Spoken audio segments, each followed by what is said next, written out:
Blazing on the track, boy.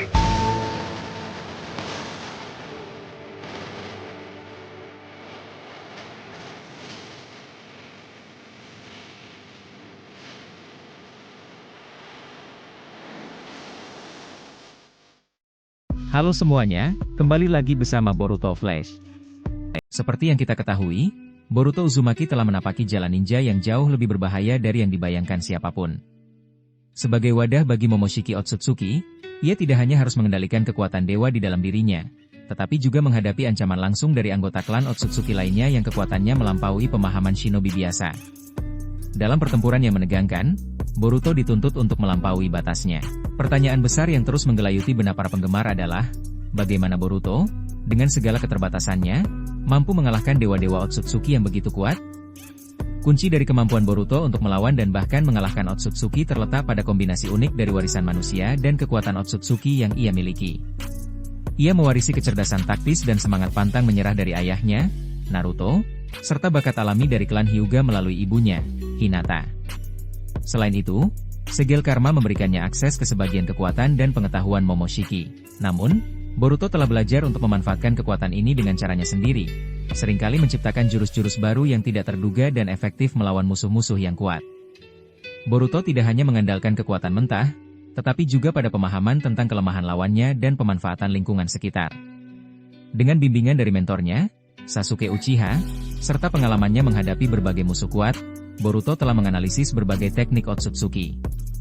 Ia mencari cara untuk menetralkannya atau bahkan menggunakannya untuk keuntungannya sendiri.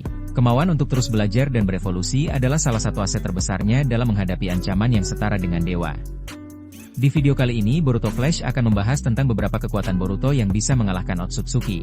Bagi yang sudah penasaran langsung saja mari kita simak pembahasan berikut ini. Di nomor pertama, Sage Mode. Seperti yang kita ketahui, Sage Mode adalah sebuah teknik kuat yang memungkinkan penggunanya untuk menyerap energi alam dari lingkungan sekitarnya, menggabungkannya dengan cakra pribadi, dan meningkatkan semua kemampuan fisik, ninjutsu, serta genjutsu mereka secara drastis. Teknik ini telah menjadi ciri khas dari para legenda seperti Jiraiya, Minato, dan tentu saja, Naruto Uzumaki, yang menjadikannya kekuatan dewa shinobi yang mampu menghadapi ancaman terbesar. Bagi Boruto, potensi untuk menguasai Sage Mode adalah senjata yang sangat krusial dalam melawan para Otsutsuki. Boruto memiliki keunggulan unik. Ia adalah putra Naruto, sang master Sage Mode, dan ia sendiri adalah wadah Otsutsuki. Kombinasi ini bisa memberinya akses ke bentuk Sage Mode yang sama sekali baru. Alih-alih Sage Mode kata atau ular seperti para pendahulunya, Boruto mungkin akan mengembangkan Sage Mode Otsutsuki atau Sage Mode Kosmik, di mana ia menyerap energi alam dari skala yang jauh lebih luas, mungkin dari planet itu sendiri atau bahkan dari alam semesta. Ini akan menjadi bentuk senjutsu yang jauh lebih kuat dan lebih murni. Kekuatan ini sangat efektif melawan Otsutsuki, yang terkenal karena kemampuan mereka menyerap ninjutsu. Senjutsu, atau ninjutsu yang diperkuat energi alam, sangat sulit bagi mereka untuk diserap. Jika Boruto menyerang dengan rasengan yang diperkuat senjutsu, Otsutsuki akan berisiko berubah menjadi batu jika mencoba menyerapnya. Oleh karena itu, penguasaan Sage Mode akan menjadi kartu truf Boruto, memungkinkannya untuk menyerang dengan kekuatan dewa shinobi tanpa khawatir jurusnya akan dinetralisir. Sebuah strategi yang sangat penting untuk mengalahkan musuh-musuh seperti para Otsutsuki. Di nomor kedua, Rikudo Sennin. Seperti yang kita ketahui, Rikudo Sennin, Six Path Sage, adalah gelar yang diberikan kepada individu yang telah mencapai tingkat kekuatan dan kebijaksanaan yang setara dengan Hagoromo Otsutsuki, pencipta ninjutsu. Naruto mencapai mode cakra 6 jalur setelah menerima cakra dari Hagoromo. Namun, bagi Boruto, jalur untuk mencapai kekuatan dewa shinobi ini akan berbeda, didasarkan pada warisan Otsutsuki yang ada di dalam dirinya. Ini bukan sekadar mode yang diberikan, melainkan sebuah keadaan yang harus ia kuasai sepenuhnya melalui karma. Ketika Boruto berhasil mengintegrasikan dan mengendalikan sepenuhnya cakra Otsutsuki Momoshiki di dalam dirinya, ia bisa mencapai tingkat yang setara dengan Rikudo Sennin sejati. Ini berarti penguasaan mutlak atas Yin yang rilis, Onmoton, kemampuan untuk menciptakan dan menghancurkan segala sesuatu pada tingkat fundamental. Boruto akan mampu memanipulasi energi spiritual, Yin, untuk bentuk dan energi fisik, Yang, untuk kehidupan, memberinya kemampuan untuk menetralkan ninjutsu lawan atau bahkan menciptakan objek dari ketiadaan, sebuah kekuatan yang sangat efektif melawan musuh yang mengandalkan cakra.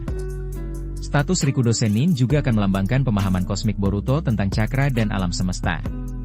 Dengan ini, Ia bisa merasakan dan berinteraksi dengan energi di tingkat fundamental, sebuah keunggulan yang sangat penting dalam pertempuran melawan para Otsutsuki. Kombinasi dari yin yang rilis dan pemahaman kosmik ini akan menjadikannya kekuatan yang tak tertandingi, mampu mengubah takdir pertempuran dan mengalahkan para Otsutsuki di level yang paling mendasar. Di nomor ketiga, Rasengan Uzuhiko. Seperti yang kita ketahui, Rasengan Uzuhiko adalah teknik Rasengan yang paling unik dan mematikan yang pernah diciptakan. Meskipun pertama kali diperlihatkan oleh Boruto, jurus ini adalah manifestasi dari kekuatan Dewa Shinobi yang ada di dalam dirinya. Rasengan Uzuhiko memanfaatkan rotasi planet itu sendiri, menciptakan sebuah pusaran energi yang sangat kuat dan tidak kasat mata. Begitu musuh terkena jurus ini, cakra mereka akan kacau dan mereka tidak dapat bergerak atau berpikir dengan benar. Jurus ini tidak hanya menyerang fisik, tetapi juga mengganggu sistem cakra musuh secara fundamental, menjadikannya senjata yang sangat ampuh untuk mengalahkan Otsutsuki. Kekuatan Rasengan Uzuhiko terletak pada kemampuannya untuk melawan kemampuan regenerasi dan absorpsi Otsutsuki. Meskipun Otsutsuki dapat menyerap jutsu atau menyembuhkan luka dengan cepat, Rasengan Uzuhiko menyebabkan kerusakan internal yang lebih kompleks dan sulit diperbaiki. Selain itu, pusaran energi yang terhubung dengan planet membuatnya sangat sulit untuk dihentikan atau dihindari, bahkan oleh Otsutsuki yang memiliki kemampuan ruang waktu. Dengan Rasengan Uzuhiko, Boruto menunjukkan bahwa ia tidak hanya mengandalkan kekuatan mentah, tetapi juga kecerdasan taktis yang luar biasa. Ia mampu menciptakan jurus yang secara spesifik menargetkan kelemahan Otsutsuki, yaitu ketergantungan mereka pada cakra dan kemampuan regenerasi mereka. Ini menjadikan Rasengan Uzuhiko sebagai salah satu senjata terkuat yang dimiliki Boruto untuk menghadapi dan mengalahkan dewa-dewa Otsutsuki. Di nomor keempat, Rasengan Kosmik. Seperti yang kita ketahui, Rasengan Kosmik adalah konsep untuk evolusi puncak dari Rasengan yang Boruto ciptakan, melampaui Rasengan Uzuhiko yang sudah dahsyat. Rasengan ini tidak lagi hanya memanfaatkan rotasi planet, tetapi secara langsung mengambil kekuatan dari energi kosmik yang lebih luas dan fundamental, yang merupakan esensi dari kekuatan klan Otsutsuki. Dengan penguasaan penuh atas karma dan potensi Jougan, Boruto dapat memanipulasi energi di tingkat yang setara dengan para dewa. Kekuatan Rasengan kosmik akan jauh lebih dari sekadar serangan fisik atau gangguan cakra. Rasengan ini bisa memanipulasi hukum fisika dan ruang waktu dalam skala kecil. Bayangkan sebuah rasengan yang mampu menciptakan pusaran gravitasi yang menarik segala sesuatu di sekitarnya, atau bahkan menciptakan efek menyerupai lubang hitam mini yang melenyapkan musuh. Kekuatan ini tidak dapat diserap oleh Otsutsuki karena bukan cakra dalam bentuk ninjutsu, melainkan energi fundamental yang memanipulasi realitas itu sendiri. Rasengan kosmik akan menjadi senjata pamungkas Boruto untuk melawan para Otsutsuki. Mereka mungkin bisa mengecilkan objek atau menyerap ninjutsu biasa, tetapi mereka tidak akan bisa menetralkan kekuatan yang secara harfiah mengganggu struktur ruang waktu. Jurus ini akan menjadi bukti bahwa Boruto bukan hanya pewaris ayahnya, tetapi juga seorang shinobi unik yang mampu menggunakan warisan Otsutsuki-nya untuk menciptakan jurus-jurus yang secara khusus menargetkan kelemahan para dewa. Di nomor kelima, Uzumaki Fuinjutsu. Seperti yang kita ketahui, Fuinjutsu, jurus penyegelan, adalah keahlian utama klan Uzumaki, yang terkenal dengan kemampuan mereka untuk menyegel cakra, objek, atau bahkan makhluk hidup ke dalam wadah tertentu. Meskipun Naruto tidak pernah menguasai Fuinjutsu secara mendalam seperti ibunya, Boruto memiliki keunggulan unik, kombinasi warisan Uzumaki dan kekuatan Otsutsuki melalui karma. Potensi ini memungkinkannya untuk menggunakan Uzumaki Fuinjutsu ke tingkat Dewa Shinobi yang sangat efektif melawan Otsutsuki. Boruto dapat memahami prinsip-prinsip di balik segel karma, yang pada dasarnya adalah Fuinjutsu Otsutsuki yang sangat canggih, dan menggabungkannya dengan pengetahuan Fuinjutsu tradisional klan Uzumaki. Ini bisa menciptakan jurus penyegelan yang tak tertandingi. Boruto mungkin tidak hanya bisa menyegel Biju, tetapi juga menyegel kemampuan Otsutsuki, membatasi pergerakan mereka di dimensi, atau bahkan menyegel konsep abstrak seperti keinginan atau takdir. Penguasaan Fuinjutsu tingkat Dewa Shinobi ini akan memberikan Boruto kemampuan untuk melumpuhkan musuh tanpa harus membunuh mereka, sebuah filosofi yang sejalan dengan nilai-nilai ninja Konoha. Ia bisa menyegel cakra lawan, menonaktifkan dojutsu mereka, atau bahkan menciptakan segel yang dapat membatasi kekuatan Otsutsuki secara permanen. Ini akan menjadi kekuatan yang sangat strategis dan serbaguna, menjadikannya Dewa Shinobi yang paling ditakuti oleh klan Otsutsuki itu sendiri. Blazing on the track, boy.